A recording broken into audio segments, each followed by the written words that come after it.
पदवीधर शिक्षक मतदारसंघात आज मतदान। भाजप, शिवसेना, काँग्रेस आणि राष्ट्रवादीची कसोटी।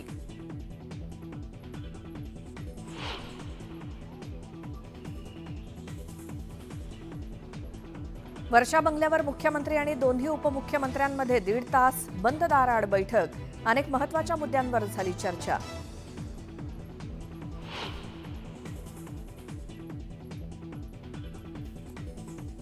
उद्यापासून विधिमंडळाचं पावसाळी अधिवेशन। संध्याकाळी सरकारची पत्रकार परिषद। विरोधकांच्या भूमिकेकडे लक्ष।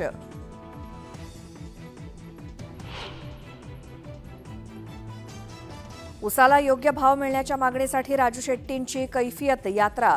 कागल ते कोल्हापूर काढणार पदयात्रा।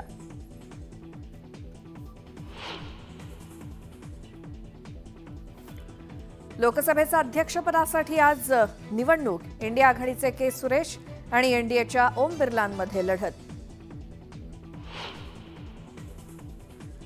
लोकसभेच्या विरोधी पक्षनेतेपदासाठी राहुल गांधींच्या नावावर शिक्कामोर्तब। केसी वेणुगोपाल यांची माहिती। असदुद्दीन ओवैसींकडून खासदारकीची शपथ घेतल्यानंतर जय पॅलेस्टाईनचा नारा। सत्ताधाऱ्यांचा गोंधळ। शब्द कामकाजातून हटवणार।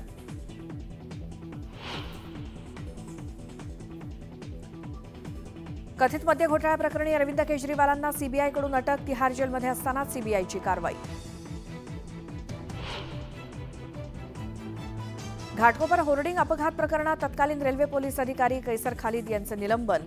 पदाचा गैरवापर करून नियमबाह्य होर्डिंगला परवानगी दिल्याचा ठपका। मनोज जरांगेंचा पुन्हा एकदा मुंबईत धडकण्याचा इशारा। सरकार उलटलं की यांना उलटवणार। जरांगेंचा इशारा।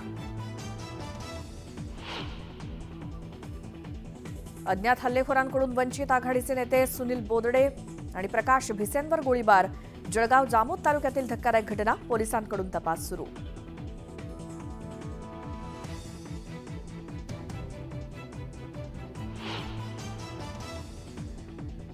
पुण्यातील पोर्शे अपघात प्रकरणातल्या अल्पवयीन आरोपीची अखेर सुटका।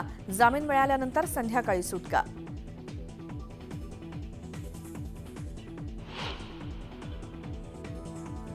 संपूर्ण विदर्भात मान्सून सक्रिय, मात्र जोरदार पावसाची प्रतीक्षा कायम। जुलैच्या दुसऱ्या आठवड्यात जोरदार पावसाचा हवामान विभागाचा अंदाज।